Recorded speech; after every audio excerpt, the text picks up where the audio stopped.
Assalamualaikum warahmatullahi wabarakatuh. Selamat sore pemirsa, senang sekali kembali sore hari ini kami dapat menjumpai Anda dalam program Ruang Publik. Program yang kami hadirkan untuk memberikan informasi, menambah wawasan, serta mengedukasi masyarakat Provinsi Jambi dimanapun Anda berada. Tema kita pada hari ini begitu menarik, bertepatan dengan apa yang tengah dilakukan saat ini di Jakarta, yakni peringatan atau Hari Puncak. Peringatan Hari Pers Nasional 2024 yang sebenarnya jatuh pada tanggal 9 Februari.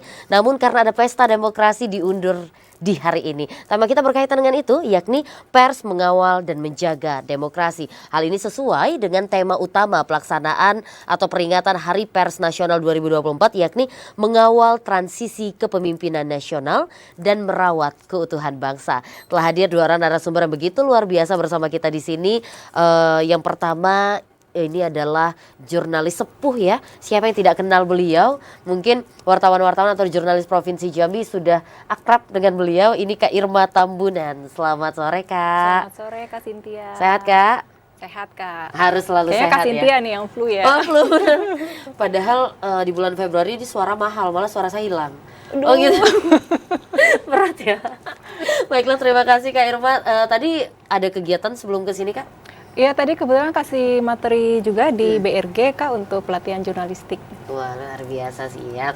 Terima kasih dari di studio, nanti kita ngobrol-ngobrol lagi Kak Irma. Selanjutnya ini sepertinya wajah baru tapi agak-agak tidak baru, gimana ya? Mirip seseorang yang sudah lama di TVRI gitu ya. Ada Bang Hilman Yusra SPD MPD, seorang akademisi. Selamat sore Bang, sehat Bang? Selamat sore Mbak. Ya. Kenapa familiar ya? Apakah ada hubungannya dengan Bang Dodi Yusra? Sepertinya nggak bisa iya ya. Bener ya, adiknya Bang Dodi ya? Alhamdulillah ya. Alhamdulillah ya, soalnya mukanya mirip, terus namanya sama gitu. Oke deh, terima kasih Bang Hilman sudah hadir bersama kita di sini. Kak Irma, sebelum kita masuk ke tema, Kak sudah berapa lama sih Kak jadi jurnalis? Sebut Kak. Kalau jadi jurnalis pertama itu 2002 Kak. Jadi kira-kira tuh sekarang 2024 22 tahun ya total ya Kak. Terus dari unyu-unyu gitu Kak. Dari umur berapa sih jadi wartawan? Sekarang aja masih dari muda lulus banget. kuliah. Oh makasih. Serius? Iya, lulus kuliah langsung jadi jurnalis. 2 tahun. Hah, masa udah kepala 4 sih? Loh Kakak jangan bocorin dong. Aduh, aku nggak terima kok bisa awet muda gini sih. Oke deh, kita balik lagi nanti baru kita ngobrol Kak ya, rahasia awet mudanya apa. Nanti sesama wanita aja. Oke, ini ngomongin tentang pers mengawal dan menjaga demokrasi sesuai dengan Hari Pers Nasional juga hari ini, mengawal transisi kepemimpinan nasional dan merawat keutuhan bangsa, di mana pers itu memegang peran penting ketika pesta demokrasi seperti ini, baik dari transparansi, lalu potensi-potensi kecurangan, siapa yang bisa meng-up kalau tidak kita, seperti itu. Bagaimana sih Kakak melihat peran pers untuk ikut serta menyukseskan pemilu di 2024? Silakan. Baik Kak, kalau saya melihat peran pers itu strategis sekaligus krusial karena sangat penting ya. Tanpa pers itu berbagai kecurangan itu biasanya tidak akan terungkap gitu. Seringkali ketika ada praktik-praktik politik hitam atau kecurangan-kecurangan lainnya itu diungkap lewat media gitu Kak. Walaupun nih ya kalau misalkan masyarakat tahu terjadi kecurangan, biasanya kalau tidak terblow up oleh media, maka itu tidak akan ditindaklanjuti oleh badan pengawas atau pihak-pihak yang berwenang seperti itu Kak. Jadi media memang berperan sangat strategis dalam hal itu. Baik. Dan sekarang kan perkembangan zaman sudah begitu pesat seperti itu ya. Mungkin di 2002 Kakak menjadi pers atau terjun di dunia jurnalistik, berbeda halnya ketika Kakak menghadapi dunia jurnalistik di tahun 2024. Sekarang media yang ditonton oleh masyarakat itu juga udah banyak ya, nggak cuma TV, nggak cuma mendengarkan radio, tapi juga media sosial dan sebagainya. Akhirnya validitas atau keakuratan media tidak semuanya bisa kita katakan akurat, tidak semuanya kita katakan valid. Apakah ini menjadi keuntungan, dimana kalau dulu mungkin harus butuh waktu untuk mencetak. Kalau sekarang kan online hanya persekian detik akhirnya semua orang udah tahu gitu.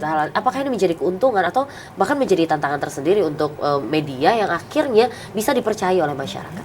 Memang ini menjadi tantangan berat untuk media karena dulu itu arus informasi tidak pesat sekarang gitu ya, tidak sederas sekarang seperti aliran sungai. Kalau dulu landai, kalau sekarang itu mengucur arus informasinya.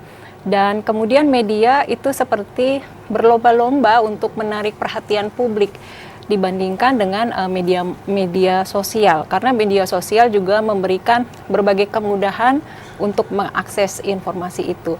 Nah, menjadi tantangan lebih besar untuk media massa bagaimana mempertahankan informasi yang akurat.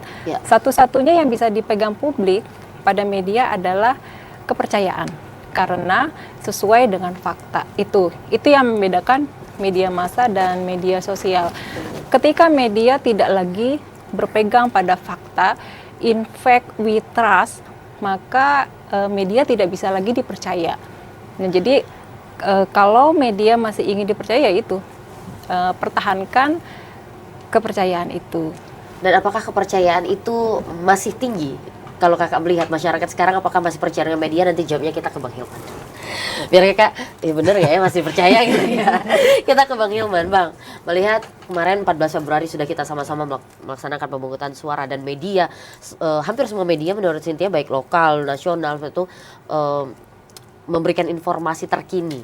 Bahkan kita TVRI juga dari jam 9 kami standby ke TPS seperti itu. Ada yang ke rumah sakit, ada yang ke lapas untuk memastikan bahwa semua masyarakat itu dapat menggunakan hak suaranya. Tapi ternyata ada beberapa kendala, ada beberapa tantangan, dinamika. Kemarin sempat hujan, akhirnya banyak yang terlambat ke TPS, dan akhirnya ada yang tidak bisa menyoblos karena mengikuti aturan bahwa kalau udah lewat pukul 13 itu tidak bisa menyoblos dan sebagainya. Itu kan diberitakan media sangat gencar, dan akhirnya membuat opini publik menjadi negatif, Bang. Karena Cynthia juga memantau sosial media yang akhirnya marah-marah gitu ya. Saya hanya terlambat 5 menit tidak bisa menyampaikan hak suara gini bla bla bla. Masyarakat yang kurang teredukasi mengatakan, wah ini pasti ada kecurangan segala macam bla bla bla bla. Sebegitu berdampaknya media ini, Bang. Padahal kan kalau bisa diklarifikasi itu adalah aturan yang tidak bisa dielakkan. Seperti apa Bang memandang ternyata media itu sebesar itu pengaruhnya sih? Oke, baik, terima kasih. Sebelumnya pastinya saya ucapkan selamat dulu ke insan pers yang hari ini memang memperingati Hari Pers Nasional yang diadakan di Jakarta saat ini. Saya ucapkan selamat kepada Hari Pers Nasional pada tahun 2024 ini. Tadi bicara tentang pers ya, terlebih dahulu ya, pastinya kita menganggap bahwa pers itu memang semakin berkembang. Ya. Mungkin kita tarik ke belakang bahwa pers itu memang di Indonesia ini sudah muncul dari abad ke-17, memang sudah lama muncul.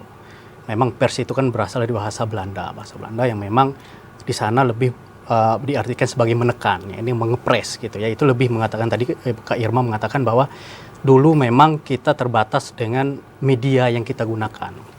Dulu hanya bersifat media cetak gitu ya. Namun di abad ke-19 ini sudah mulai media itu bangkit.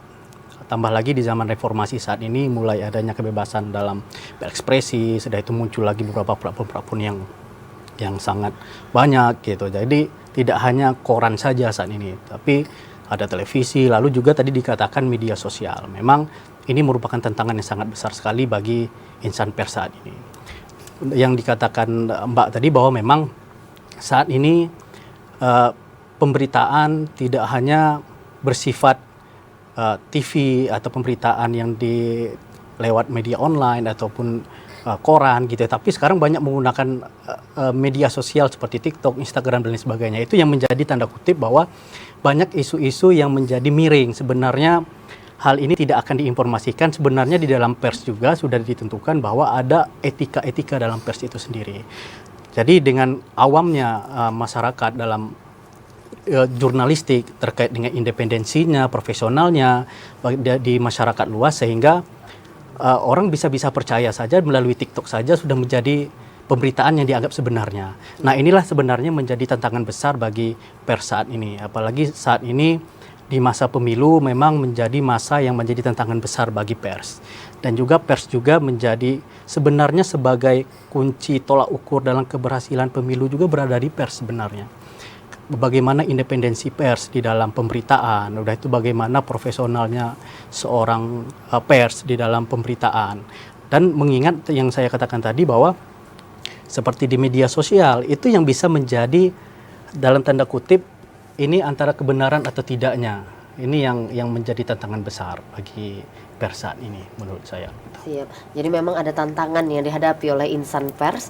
Tadi kalau kita ke belakang lagi, tadi juga sempat Abang mengatakan sudah terlalu banyak media, terlalu media sosial yang mungkin tidak ada seperti kalau kita di TV ada yang mengedit seperti itu ya, ada editor in chief-nya seperti itu. Di koran juga diedit lagi oleh redakturnya dan sebagainya. Tapi kalau di sosial media, siapa yang mengedit? Tidak ada. Mereka mengetik langsung dipublikasikan dan itu menjadi tantangan ya Bang Hilman ya. Kita ke Kak Irma, Kak, kalau berbicara tentang kepercayaan ketika pers menghadirkan fakta dan bisa menarik kepercayaan publik, dan saat ini apakah distrust masyarakat kepada pers atau trust masyarakat kepada pers itu masih tinggi seperti dulu atau seperti apa nih keadaannya? Apakah terjadi degradasi atau seperti apa? Silakan Kak Irma. Ya sebenarnya dari dulu dan sekarang kan ada media yang bisa dipercaya dan ada media yang tidak bisa. Bedanya dengan sekarang itu seolah-olah semakin banyak media yang tidak bisa dipercaya karena jumlah media memang semakin banyak gitu. Jadi mungkin kalau dipersentasekan itu tidak akan jauh beda gitu. Memang dalam perkembangannya ketika perkembangannya terus berjalan ya berjalan seperti itu Kak. Tetapi bedanya dari media massa adalah kenapa masyarakat membutuhkan media massa? Karena media massa itu memberikan jawaban, verifikasi. Jadi itu kan kita menganut assume nothing, verify anything. Jadi kita jangan berasumsi, tetapi kita memverifikasi. Artinya ketika mendapatkan satu informasi, jangan berhenti di informasi itu, tetapi carilah sampai kita dapat memastikan apakah informasi itu adalah fakta atau bukan. Nah, kalau menjelang pemilu kemarin kan banyak banget tuh beredar video-video ya, yang sempat saya lihat video yang Bapak Prabowo yang memukul itu ya, memukul massa gitu di atas mobil ketika massa berusaha menggapai beliau gitu. Nah, itu kemudian kan video itu tidak ada narasi sama sekali, sehingga itu seolah-olah menjelaskan bahwa beliau kasar dan kemudian pesan yang ingin diberikan adalah jangan pilih gitu kan. Ada opini yang digiring. Betul, ada opini yang digiring dengan sebuah video. Kalau masyarakat menerimanya mentah-mentah, maka jadilah informasi itu sebagai sebuah informasi yang bisa membuat penolakan atau tidak memilih. Tapi kemudian verifikasi itu perlu diberikan bahwa itu adalah kejadian berapa tahun silam gitu. Dan kita tidak tahu perubahan apa yang terjadi selama proses itu dan apa yang menyebabkan beliau berperilaku seperti itu. Pasti ada sebab-sebabnya. Juga sebelumnya ada juga Ibu Puan Maharani melemparkan kaos gitu ya, kaos kampanye ketika ada kampanye itu dengan seolah-olah seperti melempar dengan kasar gitu. Kalau publik hanya melihat itu saja sepotong, maka nggak akan milih PDIP. Tetapi ternyata di balik itu Puan lagi berusaha kerja sendiri karena pada saat itu kewalahan timnya lagi kocar-kacir gitu. Jadi berikanlah sesuatu berita yang utuh, bukan sepotong-potong. Ini kan dari sudut pandang jurnalis, ya memang jurnalis gitu. Ada beberapa yang tidak bisa kita pungkiri, ada beberapa yang mengupload berita-berita tersebut, apakah masih bisa kita katakan sebagai jurnalis seperti itu? Lalu terkait kode etik pers, apakah ini benar-benar bisa ditegakkan sesuai dengan regulasi? Lalu apakah ada sanksi Kak ketika kode etik ini tidak dijalankan? Oke, jadi setiap informasi yang tayang di media itu kan bisa diverifikasi, mestinya ya. Etikanya adalah tugas jurnalis adalah mengumpulkan data, memverifikasi, cek dan recheck, lalu memastikan kepada pihak-pihak yang terkait itu kita menyebutnya sebagai multi-site. Jadi cover multi-site. Kalau dulu kita mengenal istilah cover both side, dua sisi yang berkonflik. Tetapi kita sekarang dituntut untuk lebih lagi dari itu, cover multi-site. Nah, tuntutan itu yang semestinya bisa dipenuhi dalam produk-produk jurnalistik. Tetapi ketika sekarang kita mendapati banyak produk jurnalistik yang tidak lengkap, itu sebenarnya sih menjadi resiko untuk media terkait pertama menjadi kurang terpercaya, kedua menjadi rentan untuk dituntut balik oleh pihak yang merasa dirugikan. Sebenarnya kerugiannya terhadap media tersebut ya Kak ya. Betul Kak. Dan itu langsung bisa dirasakan. Nanti akan kita bahas kembali ini menarik sekali karena kita sama-sama media jadi tahu bagaimana dinamika di lapangan dan nanti kita masih berbicara dengan Bang Hilman. Kita harus jeda dulu ya Kak Irman dan juga Bang Hilman. Pemirsa tetaplah bersama kami akan kembali usai jeda pariwara berikut ini.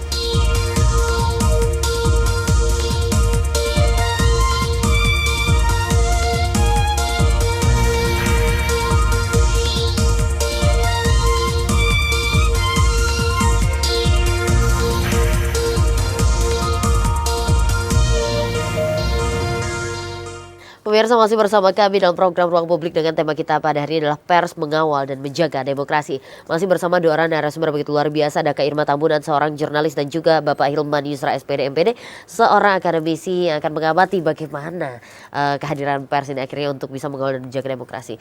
Tadi sudah ke Kak Irma, kita ke Bang Hilman. Bang, tadi sudah kita bahas bagaimana akhirnya harusnya dengan kode etik yang sudah ada, dan kalau itu memang dilakukan sesuai aturan maka berita-berita yang dihadirkan harusnya akurat, valid, dan bisa dipercaya. Tapi akhirnya ada beberapa yang mungkin tidak akurat, akhirnya ya berimbas kepada media itu sendiri yang tidak lagi dipercaya oleh masyarakat. Katakanlah ketika musim politik seperti saat ini, kita menanti-nantikan hasil KPU seperti apa. Akhirnya berlomba-lomba untuk menyampaikan hasil quick count, real count, dan sebagainya. Peran media untuk menyampaikan ini begitu penting. Ketika ada media yang salah dalam menampilkan atau salah memberitakan, ini bagaimana dampaknya? Silakan. Oke, baik. Kita sudah tahu bahwa memang media ini merupakan pilar keempat dari demokrasi itu. Jadi memang media ini merupakan sebagai untuk kepentingan dari publik itu sendiri. Sebenarnya media itu hadir bagaimana memberikan informasi yang benar-benar memang dibutuhkan oleh publik itu. Namun tidak menciptakan bagaimana meresahkan publik itu sendiri, tapi bagaimana menciptakan publik itu bisa mengetahui apa-apa saja informasi yang sebenarnya terjadi. Tadi dikatakan bahwa memang saat ini banyak sekali terjadi, padahal suara baru dihitung dari daerah timur aja gitu, tapi sudah mengatakan bahwa si A ini sudah menang gitu. Itu kan menjadi keresahan bagi publik itu sendiri. Sebenarnya kan media ini fungsi dari pers ini sendiri sebagai pilar keempat demokrasi itu bagaimana caranya menginformasikan apa-apa yang dibutuhkan oleh publik dengan tidak mengadu domba dan lain sebagainya. Nah, memang pekerjaan PR dari Komisi Penyiaran atau institusi yang terkait dengan hal itu memang menjadi pekerjaan yang sangat penting, memang menjadi pekerjaan yang sangat harus diselesaikan gitu. Jadi memang kehadiran platform-platform yang mainstream, udah itu terkait dengan media sosial yang hadir tadi, seharusnya kan ada, Kak Irma sudah mengatakan bahwa sebelum adanya pemberitaan, sebelum informasi disampaikan itu perlu adanya koreksi terlebih dahulu, terus ada editor terlebih dahulu, terus ada opini atau lain sebagainya harus perlu diperhatikan terkait independensi terkait pemberitaan itu. Sekali lagi saya katakan bahwa pers itu sebagai informasi publik, bukan informasi untuk pribadi. Jadi yang biasanya menghadirkan informasi-informasi yang bisa meresahkan masyarakat atau mengadu domba masyarakat itu bukanlah sebagai peran pers. Peran pers itu bagaimana memberikan informasi publik agar mana yang tidak diketahui menjadi tahu.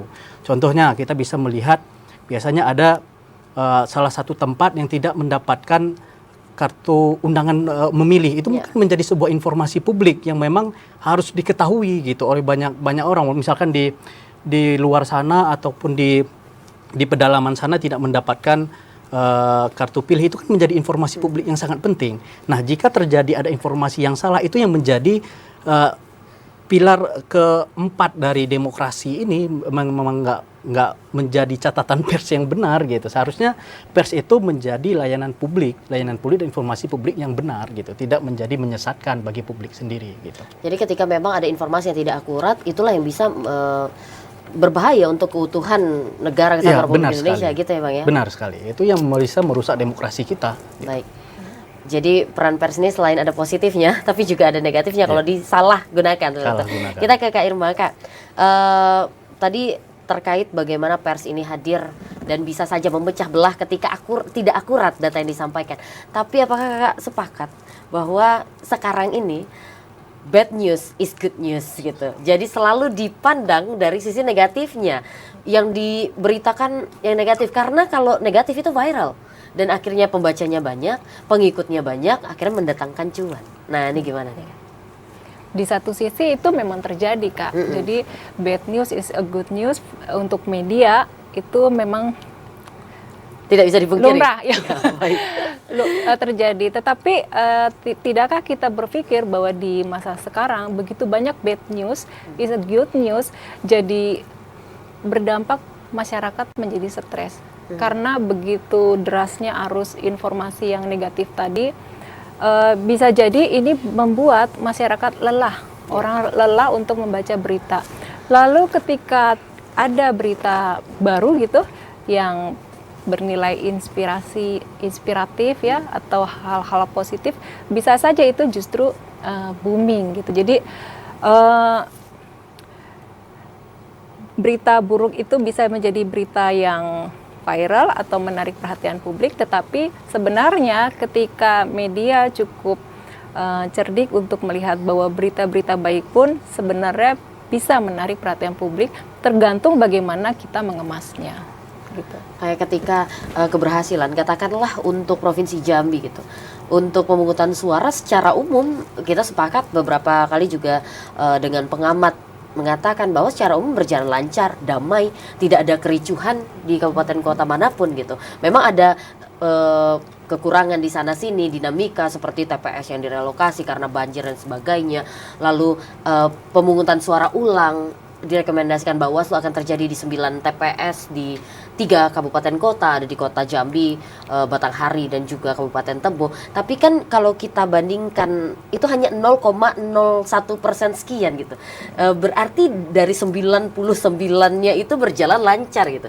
Tapi kan yang dilihat masyarakat karena pemberitaan yang begitu deras, Kak Irma, adalah yang negatifnya, dan masyarakat seolah-olah tidak tahu dengan berita-berita baiknya. Nah, seperti apa ini? Ya. Jadi nanti kembali lagi ke media, apakah media memang benar-benar menutup mata hanya dengan menginformasikan yang berita-berita negatif tadi, atau mereka ingin menyuguhkannya itu secara lengkap ke publik. Itu kembali lagi kepada panggilan media ya. Nah, media itu kan sebenarnya hadir untuk mencerahkan gitu ya. Mereka memang mengawal sekaligus mencerahkan, memberikan informasi kepada publik. Jadi pilihannya itu ada di media memang, apakah mereka hanya menyuguhkan yang satu sisi itu saja atau menyuguhkannya secara lengkap. Nah, kepercayaan publik itu akan tumbuh ketika diberikan dengan utuh ke publik. Jadi tidak yang sepenggal-penggal tadi itu. Memang tapi pilihannya nanti kembali ke media. Tapi memang yang teringat dan viral ya yang jeleknya gitu ya Kak. Iya. Karena dan itu kayaknya kembali ke penonton, pembaca atau pendengarnya lagi gitu ya Kak. Tapi Kak, kalau media tidak melakukan itu, ini di satu sisi lagi ya. Kalau media tidak melakukan itu, maka tidak ada juga yang mengangkat, Kak. Dan publik tidak akan tahu gitu. Jadi itu memang hanya sebagian kecil, tetapi kalau sebagian kecil itu tidak diangkat, ya publik tidak akan tahu. Dan kita juga belum tentu mungkin kita tidak tahu bahwa sebenarnya lebih dari itu. Bisa aja sebenarnya ada di berapa puluh TPS, cuma yang baru terungkap di 8 atau 9 TPS itu tadi. Gitu. Dan akhirnya masyarakat bisa ikut serta mengawal seperti itu. Sebenarnya ini menjadi peran warga untuk menjadi informan bagi media. Jadi kasih dong infonya ke kami, lalu kami akan bantu memverifikasi dan meng-cross-checknya. Nah, kemarin itu kan banyak beredar ribuan TPS di seluruh Indonesia itu ada hasil-hasil yang mencurigakan gitu ya, beredar seperti itu. Lalu kami bentuk tim waktu itu di Kompas, dan masing-masing ngecek di wilayahnya masing-masing seperti apa. Random aja gitu, kita coba random, ternyata ketemu banyak banget. Di Bengkulu sekian, lalu di Kepulauan Riau sekian, di Jambi sekian. Jadi memang itu ada gitu. Itu peran media. Jadi media dan masyarakat harus bersinergi gitu ya untuk sama-sama mengungkapkan hal-hal yang tidak benar dan kita verifikasi bersama ke yang bersangkutan. Betul. Gitu. Siap. Kita ke Bang Hilman. Bang, tadi disampaikan bahwa ya kita masyarakat juga bisa mengontrol melalui media yang punya kemampuan untuk melakukan itu, terus juga verifikasi. Nah, sehingga berita yang berimbang, berita yang akurat harus terverifikasi dengan benar. Apakah sekarang hak jawab yang dilakukan, katakanlah sekarang di musim pemilu, berarti penyelenggara pemilu yang akan menjawabnya. Abang memandang apakah sudah terrespon dengan baik, jadi media memberitakan dan yang bersangkutan juga merespon melalui media juga, apakah ini sudah berimbang, Bang? Atau hanya banyak dari satu sisi saja? Padahal tadi Kak Irma sudah mengatakan harus sekarang multi side gitu, harus dari beberapa sisi. Silakan, Bang. Oke, baik. Memang benar ya, saat ini memang perkembangan pers itu tadi, memang warga itu juga dikatakan sebagai pemberi informasi sebenarnya, tidak hanya seorang wartawan juga, tapi warga itu juga sebagai pemberi informasi. Tapi benar apa yang dikatakan Kak Irma tadi. Sebenarnya di dalam alur pers yang benar itu memang warga itu hanya bukan bersifat informasi sebenarnya. Misalkan mengambil pembicaraan yang sepotong-sepotong, tapi itu bisa menjadi bahan untuk dilakukan sebagai pemberitaan yang akan dilakukan oleh wartawan atau pers ini sendiri. Ya biasanya kita sering mendapatkan warga itu mengambil video, padahal video sangat viral sekali. Biasanya tadi dikatakan bahwa sekarang ini memang banyak rame-ramenya berita-berita yang negatif dibandingkan berita yang positif, karena warga ini mengingat berita negatif itu bisa lebih banyak menambah followers dan sebagainya. Nah, seharusnya warga itu harus berada di tahapan memberikan gambaran, lalu wartawan atau pers ini menangkap informasi itu terkait dengan itu tadi verifikasi, yang misalkan mendapat informasi terkait pemilu ini, mendapat ada kecurangan di TPS X sebenarnya. Udah itu dijadikan sebagai video pendek, sebagai konten bagi warga itu sendiri. Itu sebenarnya belum terverifikasi gitu ya. Itu sebenarnya bisa membantu, sebenarnya itu yang bisa meluruskan itu, wartawan bisa meluruskan hal itu. Mengambil sebuah informasi di lapangan secara jurnalistik warga, setelah itu wartawan bisa memverifikasinya ke pihak yang tepat, apakah itu ke KPU atau ke Bawaslu terkait dengan kebenaran hal tersebut. Nah, terkait mengenai tadi apakah memang sudah independen terkait dengan pemberitaan itu, sebenarnya memang sekarang ini kita lihat Komisi Pemilihan Umum dan Bawaslu sudah sangat terbuka sekali dalam memberikan sebuah informasi. Memang sekarang saya lihat di beberapa instansi juga sudah menyediakan humasnya sangat terbuka, dan juga memberikan press release ke wartawan gitu. Itu memang bagi saya memang sangat hal yang positif, agar hal yang terjadi di lapangan itu bisa cepat diselesaikan, agar tidak terjadi isu-isu miring yang terjadi. Kembali lagi saya katakan tadi bahwa pers itu tidak memberitakan informasi-informasi yang meresahkan publik gitu. Seperti dikatakan, kalau warga itu kan hanya mendapatkan sepotong-sepotong pemberitaan, ya itulah yang ditangkap oleh wartawan untuk dijadikan berita yang sangat menarik, lalu mendapatkan verifikasi dan independensi terkait dengan pemberitaan itu. Mungkin seperti itu yang saya lihat saat ini. Baik, jadi memang masyarakat sebagai pemberi informasi harusnya ditangkap oleh pers. Pers nanti yang akan melakukan verifikasi seperti itu. Dan itu yang memang sudah terjadi dari dulu gitu ya, Kak Irma ya. Terkait untuk mengawal dan juga menjaga demokrasi, peran pers. Tapi tidak bisa kita pungkiri bahwa sebagian besar perusahaan media, perusahaan pers itu menggantungkan hidupnya itu dari beberapa sumber gitu. Nah, bisa dari pemerintah, bisa dari individu dan sebagainya, dan akhirnya ini bisa ditangkap sebagai hal yang membuat tidak berimbang. Katakanlah salah satu perusahaan pers televisi yang condong ke salah satu partai karena akan diberikan iming-iming bla bla bla dan sebagainya. Seperti apa Kak mandangnya? Tapi nanti dijawabnya kita jeda dulu Kak ya. Kak Irma udah senyum-senyum memang ya, gitulah ya. Baiklah Bang Hilman, nanti kita bahas kembali. Pemirsa tetap bersama kami akan kembali usai jeda pada berikut ini.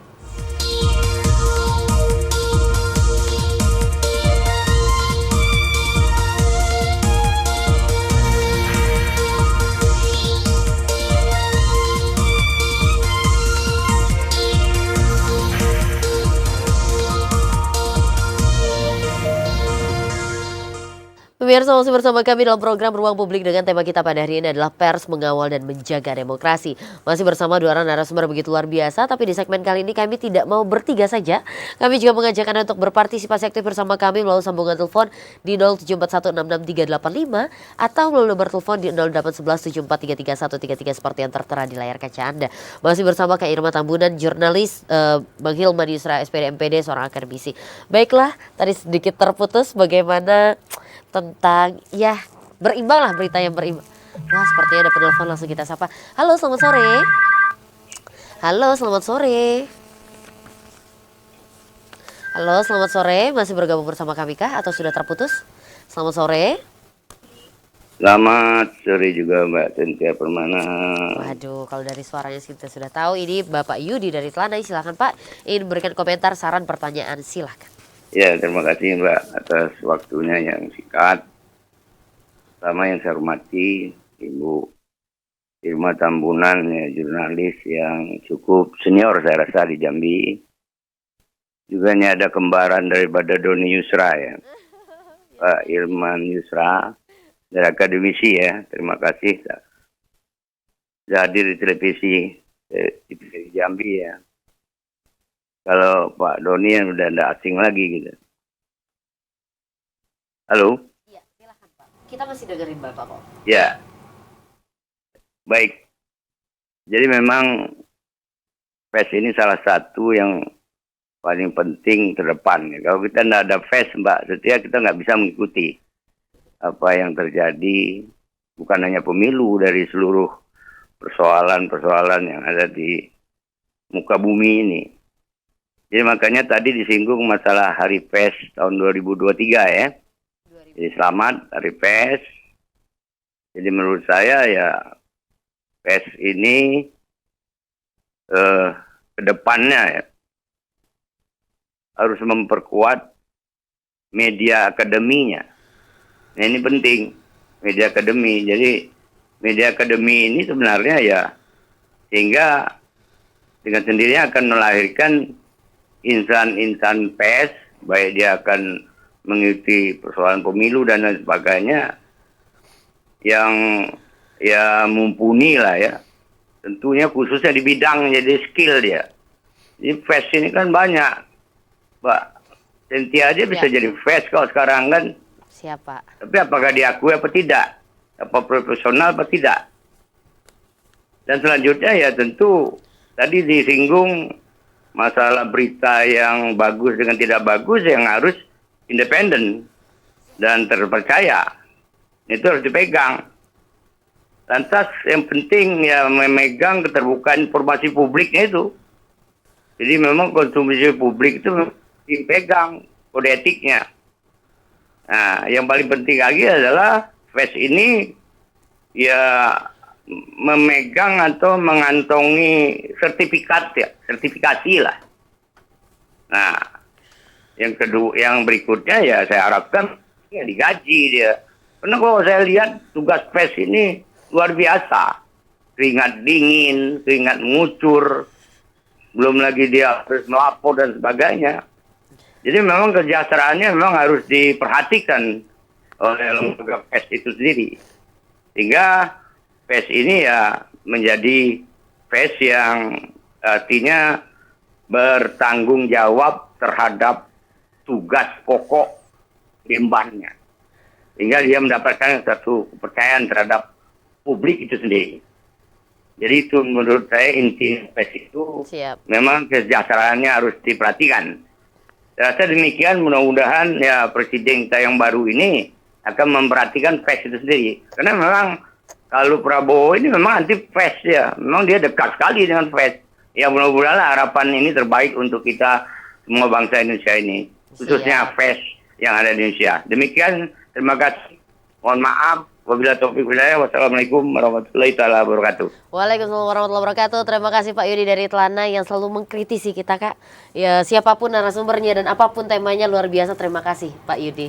Dan selanjutnya langsung saja nih kita ke Kak Irma. Kak ada beberapa poin tadi. Yang pertama adalah pers memperkuat media akademi. Lalu bagaimana pers yang profesional atau tidak banyak yang mengaku pers, tapi untuk yang profesional atau tidak seperti apa legalitasnya. Lalu memegang keterbukaan informasi publik, sertifikasi pers sejauh ini seperti apa, lalu kesejahteraan pers. Silahkan Kak. Terima kasih Pak Yudi. Menurut saya dukungan besar dari Pak Yudi terhadap kerja pers. Semoga ini semakin menyemangati kami untuk terus bekerja sesuai dengan landasan jurnalistik yang benar dan terpercaya. Ya, benar sekali, saya juga sepakat dengan Pak Yudi bahwa tadi pers perlu dibekali, salah satunya tadi dengan gaji yang sesuai gitu. Waduh. Kenapa itu yang didahulukan? Padahal itu terakhiran ya, tiba-tiba naik di atas. Tetapi itu memang kemudian menjadi dilema gitu ketika perusahaan persa sendiri, dan tadi kakak juga udah sampaikan bahwa itu berdampak terhadap berita yang diberikan. Betul, netralitas dari pers ketika mereka memiliki kebutuhan dana untuk memodali operasional media tersebut. Salah satu yang kami di Kompas kemudian coba siasati bahwa itu memang menjadi persoalan dan tantangan kami juga gitu, dan kami mencoba menyiasatinya dengan berbayar gitu. Jadi dari satu sisi kita tahu bahwa sekarang iklan itu udah semakin sulit, kue iklan udah jauh berkurang. Nah, lalu bagaimana kemudian kita berusaha menutupi kekurangan itu? Salah satu yang dilakukan adalah kemudian mengemas paket-paket berbayar dan paket-paket lainnya itu sebenarnya nanti akan dikembalikan kepada media sejauh mana media cukup lihai untuk mengelola pendapatannya tanpa mempengaruhi netralitasnya. Yang bisa didapat misalkan sering-sering menggelar acara-acara offline sehingga kemudian ada pemasukan non iklan seperti itu offline itu, atau pelatihan ke publik, pelatihan jurnalistik yang itu bisa menjadi pemasukan dari media. Memang ketika kita mengandalkan uang politik sebagai satu-satunya sumber penghasilan yang lumayan gitu, cepat sih memang, tetapi itu mau tidak mau pasti akan berdampak terhadap netralitas media itu sendiri.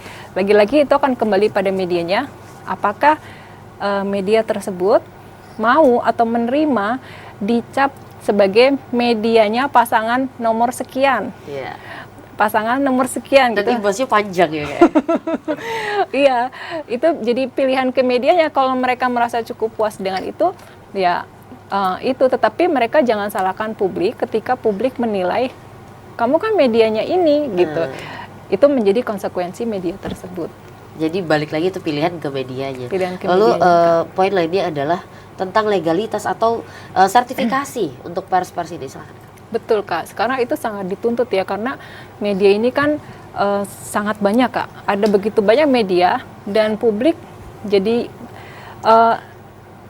dibanjiri gitu kan, dibanjiri, dan ketika publik berusaha ingin tahu ini terpercaya atau tidak ya, dan itu sangat mungkin terjadi ketika seorang jurnalis mendatangi narasumber gitu, kemudian narasumbernya sanksi gitu, lalu dia akan bertanya, kamu dari media mana, ada surat kartu persa enggak?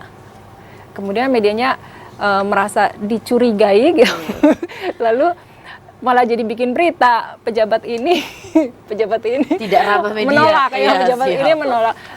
Jadi belum tentu seperti itu, tetapi memang sangat diperlukan bahwa media memiliki jurnalis-jurnalis yang berkredibilitas. Salah satu bagi indikator seorang jurnalis itu bisa kredibilitas itu kan ada tingkatannya juga ya, dari muda, madya, utama. Itu menandakan seperti apa ini kredibilitas jurnalis tersebut. Jadi itu memang dibutuhkan di masa kini. Jadi kalau ya mau jadi jurnalis, ikutilah. Dan sudahkah jurnalis-jurnalis yang ada terkhusus di Provinsi Jambi memiliki kredibilitas itu atau memiliki sertifikat pers itulah gitu? Ya, tidak semua memang Kak, karena masih ada juga yang bahkan ya Kompas ya, banyak nanti media-media yang kemudian mencomot nama media mereka mirip-mirip gitu. Atau bahkan tetap kartu persa itu Kompas, tetapi sebenarnya itu bukan Kompas, jadi mereka hanya mencatut nama aja. Itu kerap kami dapati di kabupaten-kabupaten seperti itu. Jadi memang masih banyak, tidak banyak ya, mungkin sebagian jurnalis itu belum masuk pada ranah itu. Ya, kami juga mendorong supaya sebagai jurnalis agar lebih dapat diakui kredibilitasnya, lakukanlah itu gitu, step-step yang tadi itu. Oke, terima kasih Kak Irma. Kita ke Bang Hilmani. Menarik nih Bang, Ya. karena memang tidak dipungkiri tidak banyak sejumlah oknum melakukan itu, mengatasnamakan pers padahal bukan di bawah Bukan suami naungan pers. siapa-siapa, tidak bisa kita percaya, tidak ada kredibilitasnya, tapi menjadikan itu sebagai wadah untuk mencari mangsa, katakanlah seperti Iya. itu banyak terjadi. Bagaimana Abang memandang ini, dan bagaimana pengawasan yang harusnya kita lakukan, dan bagaimana seharusnya masyarakat teredukasi untuk jangan mudah percaya? Silakan. Oke, baik. Memang di dalam kode etik pers itu memang wartawan itu wajib memiliki ID card, khususnya di mana tempat dia bekerja sebagai seorang insan pers. Nah, memang saat ini itu menjadi PR besar bagi Dewan Pers khususnya sebagai pengawas dari kinerja dari wartawan itu sendiri. Nah, sebenarnya saat ini saya lihat juga ya dari beberapa persatu organisasi wartawan memang lagi gencar-gencarnya memang melaksanakan pelatihan-pelatihan untuk agar wartawan-wartawan, khususnya saya melihat ada di Jambi ini, memang bagaimana mengusahakan agar wartawan itu memiliki ID card. Tapi memang masih banyak kita seperti di daerah, memang masih banyak yang tidak memiliki ID card. Tapi sebenarnya dari tanda kutip mereka sudah melanggar kode etik pers sebenarnya, karena tidak memiliki yang memiliki sertifikasi seorang wartawan yang layak di lapangan gitu. Sebenarnya kan mulai dari muda, madya, dan utama, sebenarnya seorang wartawan di lapangan itu paling tidak berada di muda itu gitu, paling tidak di madya ya yang pertama ya, di muda ya, paling tidak dia berada di golongan yang muda itu. Jadi itu yang saya harapkan, memang pekerjaan dari baik dari Dewan Pers, dari pengawas terkait dengan pengawas penyiaran itu memang menjadi pekerjaan yang PR yang sangat besar sekali saat ini. Dan juga beberapa media-media mainstream yang memang itu tidak bisa diselesaikan dengan hanya sekedar mengadakan pelatihan-pelatihan. Itu kan kembali ke bagaimana seorang wartawan itu memang menjadi seorang wartawan yang sebenarnya. Memang kembali kepada diri sendiri, diri wartawan itu sendiri. Kalau tidak lahir dari wartawan itu sendiri, ya tidak bisa. Dewan Pers ini tidak bisa hanya melihat dari jarak jauh saja. Seharusnya Dewan Pers itu sudah mulai mensiasati, sudah tuh langsung mungkin turun ke kantor-kantor media, lalu melihat, mungkin bisa mengawasi hal tersebut gitu. Tidak hanya sekedar mencanangkan agar semua media itu wartawannya memiliki sertifikat kompetensi terkait dengan wartawan itu sendiri. Itu yang diharapkan gitu.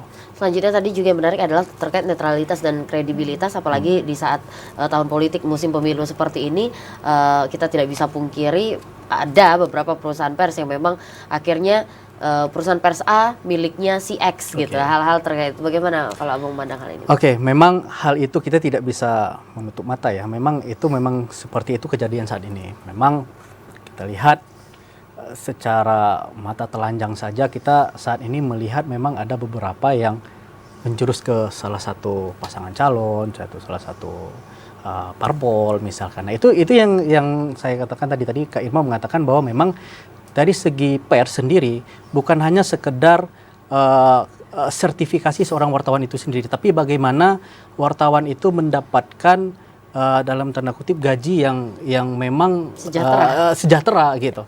Nah, untuk mensejahterakan itu memang saat ini dengan majunya media sosial dan sebagainya, secara iklan memang menjadi sulit gitu. Tapi yang diharapkan memang kalau seorang pemilik media khususnya memang memberatkan ke salah satu pasangan calon, tapi tetap melakukan independensi. Ya.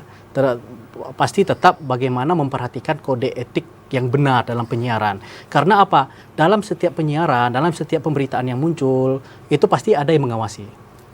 Baik terkait dengan KPID, terkait dengan Komisi Penyiaran, lalu kita ada Dewan Pers di sana, semua mengawasi. Pastinya warga tidak menjadi kepercayaan publik sebenarnya tidak menjadi kurang aman karena pers ini dijaga gitu.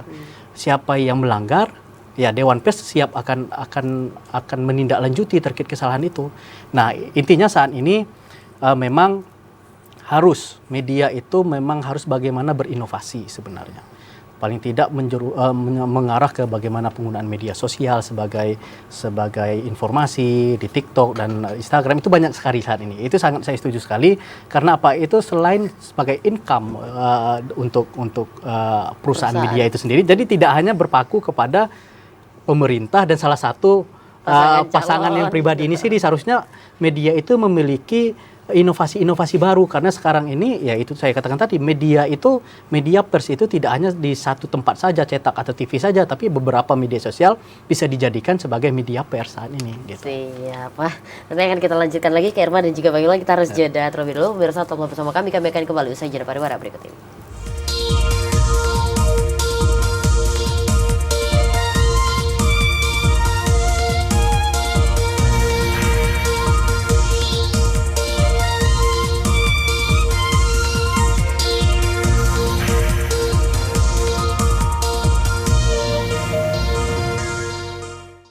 Pemirsa, masih bersama kami dalam program Ruang Publik dengan tema kita pada hari ini adalah pers mengawal dan menjaga demokrasi dalam memperingati juga peringatan Hari Pers Nasional 2024.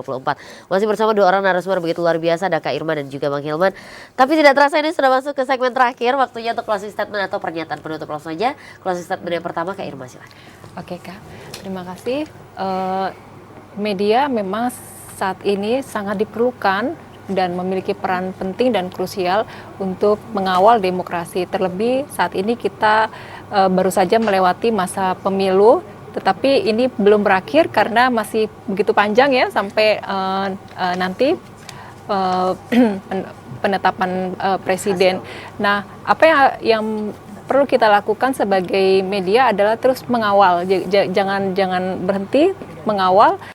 Dengan kuncinya adalah tetap mempertahankan netralitas, terus tetap mengacu pada fakta, sehingga kita menjadi media yang bisa dipercaya oleh publik. Karena kepercayaan ini akan panjang usianya gitu. Kalau ingin menjadi media yang panjang usianya, pertahankanlah kepercayaan dari publik ini. Kira-kira seperti itu, Kak. Dan juga untuk masyarakat agar media tidak mungkin bisa bekerja sendiri gitu. Peran penting dari warga adalah memberikan informasi dan selanjutnya dari media akan memverifikasinya, cross check dan recheck apakah itu sesuai atau tidak. Nantinya pemberitaan yang tadi sempat disebutkan bad news, it good news itu pasti akan selalu ada, tetapi jangan berhenti sampai di situ. Peran penting media adalah membuat segalanya menjadi terang gitu. Ketika itu menjadi terang, pencerahan publik ada, maka di situ media menjalankan perannya dengan benar. Siap, luar biasa. Terima kasih Sepuh gitu ya. Terima kasih Kak Irma. Selanjutnya Bang Hilman, silakan. Oke, baik, terima kasih. Bertepatan dengan Hari Pers 2024 saat ini, memang yang diharapkan pers itu sekarang ini berada di tahun yang memang menunjukkan bagaimana pers itu yang kredibel, yang memang independen, memang menunjukkan keprofesionalnya. Nah, dan pastinya pers itu bagaimana mewujudkan pilar keempat dari demokrasi negara Indonesia ini. Jadi diharapkan memang seorang insan pers bisa lebih menguatkan terkait dengan keprofesionalan dalam memberikan pemberitaan dan menjadikan publik menjadi percaya terkait dengan informasi-informasi yang disampaikan. Jadi diharapkan untuk ke depan terus pers itu menjadikan kepercayaan publik sebagai nomor satu, mengingat sekarang ini banyak platform-platform yang sangat banyak sekali muncul gitu, tidak menjadi corong informasi bagi publik, tapi pemberitaan oleh wartawan dan ataupun insan pers itulah pemberitaan yang sebenarnya, yang akan menjadikan negara demokrasi yang utuh gitu. Siap, luar biasa. Terima kasih sekali lagi Bang Hilman, terima kasih Kak Irma atas waktunya sore hari ini. Semoga tidak jera datang ke TVRI, kita akan membahas hal-hal lainnya nanti. Pemirsa, demikianlah program Ruang Publik pada hari ini dengan tema Pers Menjaga dan Mengawal Demokrasi. Saudara, pesta demokrasi masih kita hadapi. Sehingga butuh pers untuk menjadi bagian krusial agar pemilu yang berjalan tetap berjalan independensi dan juga transparansi. Dan pemirsa, jangan sampai media tidak menunjukkan profesionalitas, kredibilitas, dan netralitas agar masyarakat dapat percaya dan menggantungkan informasi yang benar-benar dapat mengedukasi. Demikian, wassalamualaikum warahmatullahi wabarakatuh.